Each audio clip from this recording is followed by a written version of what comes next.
આજે અમે લોકો અહીં રજૂઆત કરવા માટે આવ્યા છીએ કે યુજીસી નો જે કાયદો સરકાર લાવી રહી છે એમાં સમીક્ષા કરવામાં આવે ને એમાંથી અમુક વાતો જે છે એને દૂર કરવામાં આવે. જેવી રીતે કે યુજીસી ની જે કમિટી બને એમાં કોઈ સવર્ણને સ્થાન નહીં આપવું અને ગમે એટલી ખોટી ફરિયાદ કરે તો પણ એના વિરુદ્ધ કોઈ પગલાં ન લેવા જેવી બધી વાતો છે. અને ઓબીસી વર્ગનો પણ એમાં સમાવેશ કર્યો.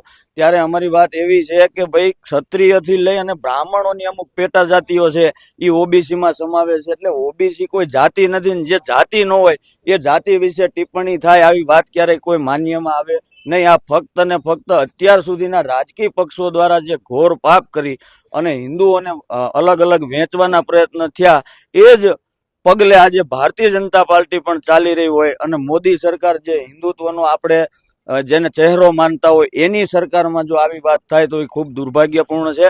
અને આ કાયદામાં સમીક્ષા કરી અને તાત્કાલિક આમાં ફેરફાર સરકાર લાવે આવી રજૂઆત કરવા માટે અમે કલેક્ટર કચેરી આવ્યા. સાંજ સમાચાર ફેસબુક પેજને લાઇક કરો, વિડીયો શેર કરો અને વધુ વિગતવાર સમાચાર માટે sanssamachar.net વિઝિટ કરો.